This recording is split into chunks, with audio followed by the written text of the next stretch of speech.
Assalamualaikum warahmatullahi wabarakatuh.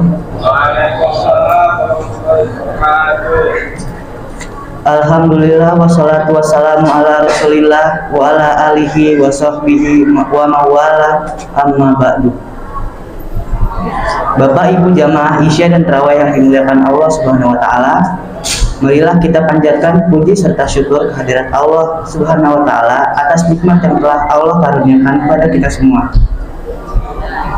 Salawat serta salam mudah-mudahan selalu tercurah kepada junjungan kita Nabi besar Muhammad Shallallahu Alaihi Wasallam, keluarganya, sahabatnya, dan pengikutnya yang terus berusaha istiqomah mengikuti sunnah-sunnahnya. Amin ya rabbal alamin. Sebelum sholat tarawih dimulai, ada beberapa informasi yang perlu saya sampaikan. Pertama, yang bertindak sebagai penceramah imam dan sholat tarawih pada malam hari ini adalah Ustadz Dr. Ahmad Badrudin. Alhamdulillah beliau telah berada bersama kita. Yang kedua, hasil promo tarawih tadi malam sebesar Rp1.215.000. Terima kasih kepada para jamaah yang telah menginfakkan rezekinya, dan mudah-mudahan Allah balas dengan berlipat ganda. Yang ketiga, kepada adik-adik soleh dan soleha, tolong saat sholat dan ceramah bisa menjaga ketenangan. Yang keempat, menghimbau kepada para jamaah untuk tetap menjaga protokol kesehatan dengan memakai masker. Dan yang terakhir, akan ada pembacaan tilawah Al-Quran oleh adik kita dari TPQ.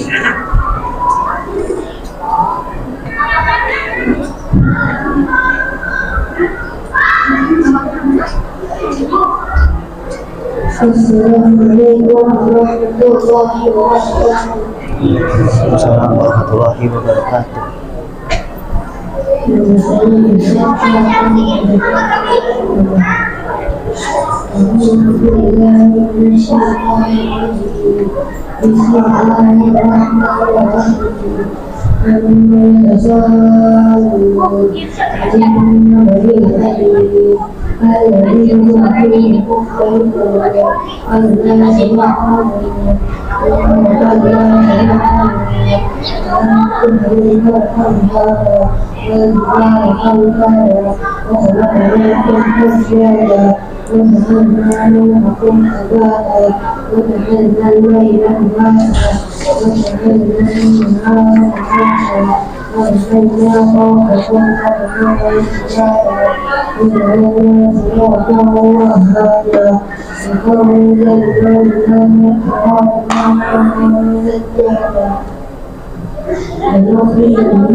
Waalaikumsalam.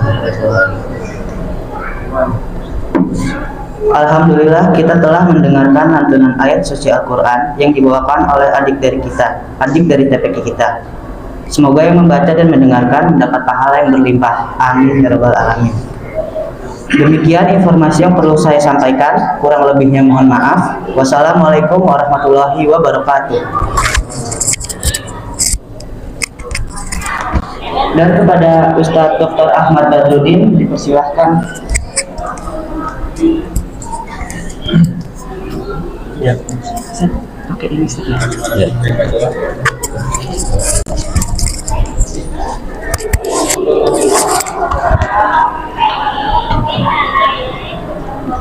Assalamualaikum warahmatullahi wabarakatuh.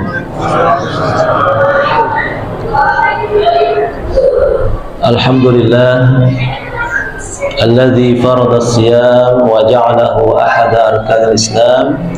Wassalatu wassalamu ala sayyidil anam sayyidina Muhammadin wa ala alihi wa sahbihi ala mamarid dhuhuri wal ayyam, amma ba'd.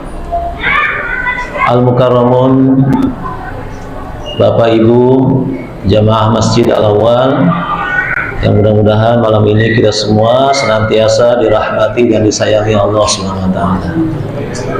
Alhamdulillah atas izinnya malam ini kita sudah memasuki malam yang ke-6 dari bulan Ramadan.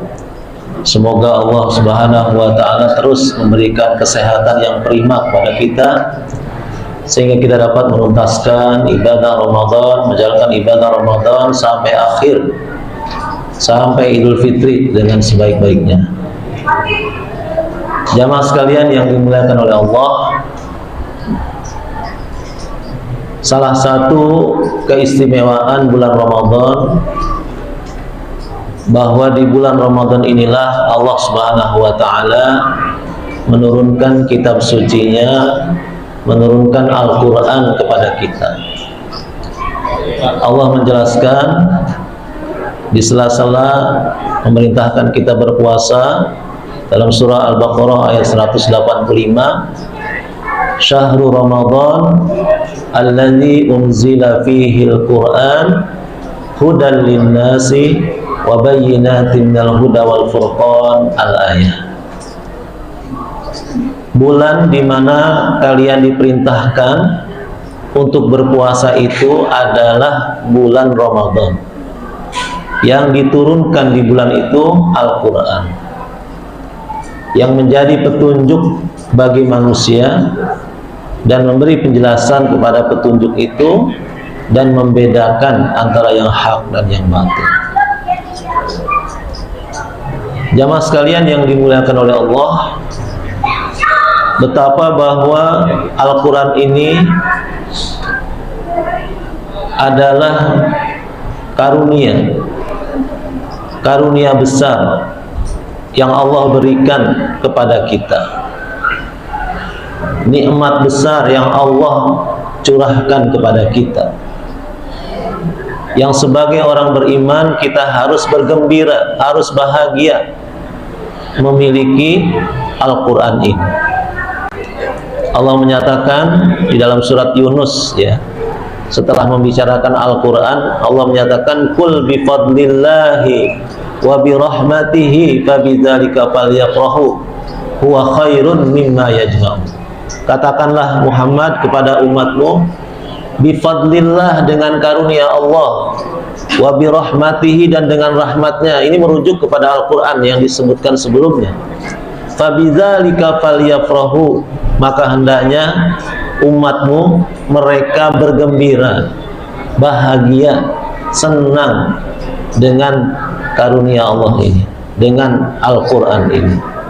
Huwa khairun mimma yajma'un, karunia Allah berupa Al-Quran itu lebih baik daripada harta benda yang mereka kumpulkan, lebih baik daripada emas perak, lebih baik daripada kekayaan yang mereka kumpulkan.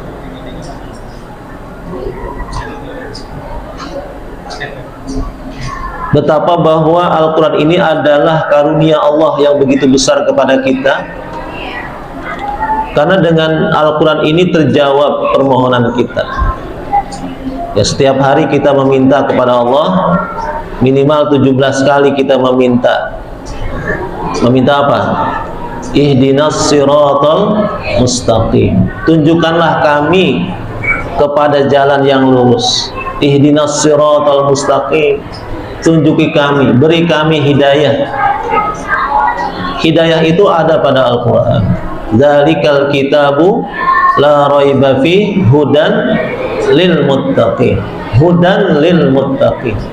Kitab Al-Quran itu tidak ada keraguan padanya. Hudan lil muttaqin, dia adalah petunjuk bagi orang-orang yang bertakwa, yang digembleng, yang dibina oleh Allah selama 1 bulan ini dengan berpuasa. Berpuasa ini kan menjadikan kita orang-orang bertakwa. Petunjuk bagi orang-orang yang bertakwa itu adalah Al-Quran. Jadi langsung Allah jawab, hidayah kita, petunjuk hidup kita itu ada pada Al-Quran. Kalau kita memegang Al-Quran, kalau kita membaca Al-Quran, maka kita akan mendapatkan petunjuk dari Al-Quran. Makanya setan tidak suka, setan tidak senang kalau kita ngaji. Kalau kita baca Al-Quran, dia nggak mau. Jangan sampai. Sehingga dalam surat An-Nahl Allah memerintahkan kita, fa idza qara'tal Qur'an fasta'idz billahi minasyaitonir rajim. Kalau kamu baca Al-Quran, maka ista'idz billah, mintalah pertolongan, mintalah perlindungan kepada Allah minasyaitonir rajim, dari gangguan setan yang terkutuk. Karena setan tidak ingin kita membaca Quran. Kalaupun kita membaca, dibuatnya kita tidak fokus, tidak tadabbur, ya, dibuatnya kita ngaco kemana-mana pikiran kita, sehingga mulut kita komat kamit baca Quran, tapi pikiran kita ya ke pasar, ya, ke mana-mana gitu, ya, ke material dan sebagainya. Maka ketika kita baca Quran, kita langsung mohon kepada Allah. A'udzubillahi minasyaitonir. Kita awali, kita mohon perlindungan kepada Allah agar Al-Quran ini benar-benar menjadi petunjuk, menjadi hidayah. Karena hidup kita ini gelap. Apa yang akan terjadi dengan diri kita besok tidak tahu kita. Ketika kita meninggal pun kita tidak tahu apa yang akan terjadi dengan diri kita. Gelap kehidupan kita. Maka Al-Quran ini membimbing kita, menguatkan hati kita, menjamin masa depan kita, ya. Al-Quran membuka peta jalan untuk kita, ya. Kalau kita mati, kita akan kemana? Dikasih bocoran oleh Allah, dikasih petunjuk oleh Allah. Nggak bingung, orang-orang Islam tuh nggak bingung kalau meninggal dunia mau kemana, akan bertemu dengan siapa, ya. Al-Quran ini adalah nur, cahaya. Wa anzalna ilaikum nuran mubina. Al-Quran inilah cahaya yang menerangi hidup kita. Hidup kita ini gelap, ya, kalau tanpa bimbingan Al-Quran. Maka dengan bimbingan Al-Quran ini hidup kita menjadi tercerahkan, menjadi tahu jalan yang harus kita tempuh. Dengan Al-Quran ini juga Allah menyayangi kita. Rahmatun lil mu'minin. Quran ini adalah rahmat, bentuk kasih sayang Allah kepada kita, orang-orang beriman. Sehingga dengan bimbingan Al-Quran ini, anak-anak kita menghormati kita, anak-anak kita menyayangi kita, mereka birrul walidain, berbakti kepada kita. Ya, kasus bunuh diri itu terbanyak di Swiss, ya, di negeri Swiss. Mereka sudah mencapai semua kenikmatan dunia, mencapai karir, mencapai kekayaan, mencapai semuanya sudah dicapai. Menjelang usia senja, menjelang usia 60, gitu ya, mereka banyak yang mengakhiri hidupnya dengan bunuh diri. Kenapa? Karena mereka tidak disayang oleh anak-anak mereka. Mereka takut kalau mereka tua disia-siakan.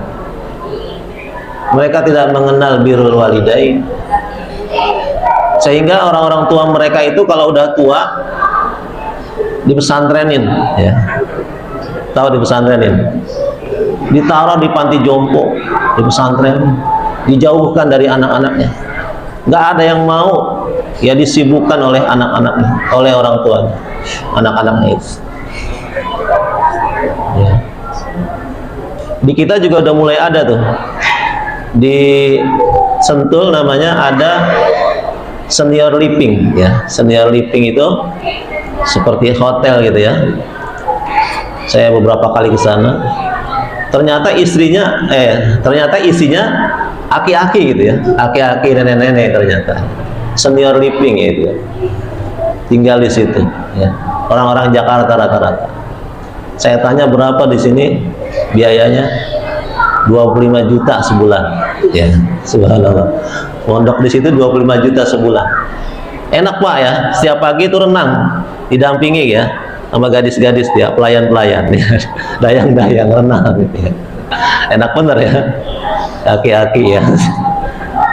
Diajak renang sama para pegawai-pegawainya itu ya, setiap pagi ya. Nah itu kalau orang yang nggak birrul walidain, yang nggak mengenal bakti orang tuanya seperti itu, orang tuanya dibuang ya. Walaupun ya dibiayai begitu ya, ya tetap saja berbeda ya dengan umat Islam, dengan kaum muslimin, yang orang semakin tua itu semakin disayang oleh anaknya, semakin keramat. Bahkan surga ada di tangan orang tua kita yang sudah tua itu, surga kita. Sampai Rasulullah SAW menyatakan, rogima anfu abdin, celakalah seseorang, adroka walidayhi au ahadahuma, yang bertemu dengan kedua orang tuanya atau salah satunya, tetapi keduanya tidak menyebabkannya masuk surga. Celaka. Kalau punya orang tua, sempat ketemu sama ayahnya, sama ibunya, orang tuanya masih ada gitu ya, nggak membuat orang tuanya itu masuk surga. Celaka, kata Nabi. Celaka. Maka dalam Islam, dalam agama kita, Al-Quran mengajarkan sekedar berkata ah saja, kepada ayah kita, kepada ibu kita yang sudah tua, yang sangat sensitif ya, sekedar mengatakan ah saja nggak boleh. Fala taqul lahuma uffin wala tanharhuma, apalagi menghardiknya, membentaknya, jangan ya. Anak-anak kita yang tercerahkan dengan Al-Quran, atau kita yang tercerahkan dengan Al-Quran, akan menghormati ayah ibu kita, menyayangi kedua orang tua kita. Itulah rahmat Allah kepada kita, kasih sayang Allah kepada kita yang terlimpah, yang tercurah dengan Al-Quran ini. Bapak Ibu yang dirahmati oleh Allah, Al-Quran ini adalah kemuliaan kita atau kehinaan kita. Allah menyatakan dalam surah Az-Zukhruf, wa innahu ladzikrul laka wa liqaumika. Sesungguhnya Al-Quran itu, wahai Muhammad, adalah zikrun laka, dalam tafsirnya syarafun laka, kemuliaan bagimu dan juga bagi umatmu, wa liqaumika. Al-Quran itu adalah sumber kemuliaanmu dan sumber kemuliaan umatmu. Ketika kita dekat dengan Al-Quran, maka Al-Quran akan memuliakan kita, akan memuliakan umat Islam. Wa saufa tus'alun, dan kalian akan ditanya tentang hubungan kalian dengan Al-Qur'an, tentang interaksi kalian dengan Al-Qur'an, akan ditanya. Jangan dikira ya mudah gitu masuk surga ya kalau nggak bisa ngaji ya. Ngonclong aja ke surga. Baik kemana sih ya? Gitu. Mau kemana? Ya. Kenapa dulu nggak bisa ngaji Quran? Kenapa dulu nggak mau belajar ngaji? Kenapa dulu nggak lancar baca Quran? Akan ditanya. Inna sam'a wal basara wal fuad, sungguhnya pendengaran, penglihatan dan hati, ya, penglihatan yang sempurna, pendengaran yang sempurna itu akan ditanya. Kenapa nggak bisa ngaji? Kenapa tidak mau baca Quran? Akan ditanya. Ya. Nggak mudah kita melanggang ke surga ya. Akan dijaga oleh malaikat. Kenapa dulu nggak mau ngaji? Ya. Mampir dulu di neraka ya. Sekarang itu tidak ada alasan kita untuk tidak belajar ngaji. Tidak ada alasan kita tidak bisa baca Quran. Nggak ada alasan. Kalau beralasan mata saya udah nggak awas. Sekarang itu Pak, ada Quran yang ukurannya 1 kali 2 meter ya. Ya, beli di Gramedia ya 500.000, 1 ke 2 meter. Kalau nggak kelihatan juga ya, nggak kelihatan juga. Sekarang ada namanya Quran Braille, Quran untuk orang buta, pakai huruf timbul, huruf Braille. Jadi orang-orang buta saja bisa baca Quran ya. Orang buta ya, kita yang awas nggak bisa ngaji, orang buta lancar dengan huruf Braille. Subhanallah. Bahkan sekarang ya, kemarin sudah di launching Quran bil isyarah, Quran untuk orang gagap, untuk orang gagu, untuk orang apa, tunarungu, orang budak, itu ada Quran bil isyarah ya. Alhamdulillah gitu ya. Ini dengan isyarah gitu ya, dengan main di antara dada sini ya, mulut dan dada, isyarah ya. Kalau Allah ke atas ya Allah gitu ya. Dengan isyarah itu sudah ada, bisa dilihat di YouTube-nya. Orang yang tidak mendengar saja, yang tuli saja, yang nggak bisa ngomong saja, ingin bisa baca Quran. Yang mulutnya nggak terbuka, nggak bisa mengucap kata-kata apapun, ingin bisa ngaji. Mereka sangat semangat belajar Al-Quran. Nah, kita yang normal, yang punya mulut, punya mata, punya telinga yang normal, kenapa kita malas? Kenapa kita nggak hafal beberapa juz dari Quran? Al-Quran akan menjaga dia sampai dia dewasa. Kita orang tuanya nggak akan khawatir lagi tuh. Kemanapun anak kita pergi, Al-Quran akan menjaga anak-anak kita, akan membimbing anak-anak kita. Kita tidak akan takut, tidak akan khawatir ya dengan narkoba, dengan pergaulan bebas dan lain sebagainya. Kalau anak-anak kita dari kecil mereka sudah menjaga Al-Quran, maka Al-Quran akan menjaga mereka. Al-Quran akan membimbing mereka. Al-Quran akan mengarahkan mereka. Al-Quran akan memberikan masa depan yang cerah kepada mereka. Tidak ada istilahnya, saya punya banyak santri yang hafiz Quran ya, nggak ada tuh yang nganggur, nggak ada. Apalagi Ramadan gini ya, laku ya, laku keras ya. Jadi imam di sana di sini, bahkan ada yang kemarin yang berangkat ke Emirat ya. Tidak ada tuh yang belajar Quran yang nganggur gitu ya, nggak. Ditolong oleh Allah, rata-rata sudah dipanggil oleh Allah ke tanah suci. Padahal nggak punya apa-apa ya.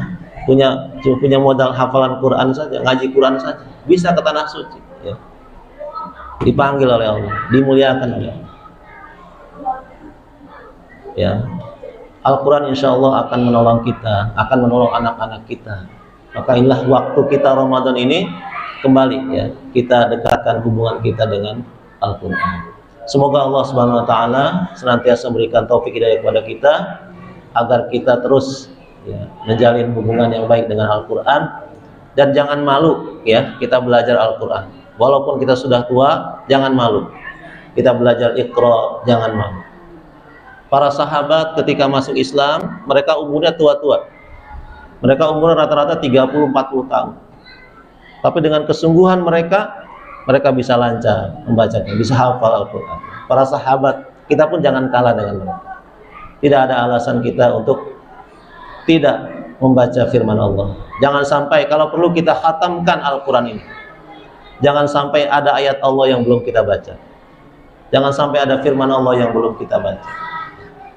Semoga sekali lagi Allah Subhanahu wa taala memberikan taufiknya, kemampuannya kepada kita untuk bisa membaca Al-Quran, dan Al-Quran mudah-mudahan menjadi penolong bagi kita semua. Demikian yang dapat saya sampaikan, kurang lebih mohon maaf. Wassalamualaikum warahmatullahi wabarakatuh.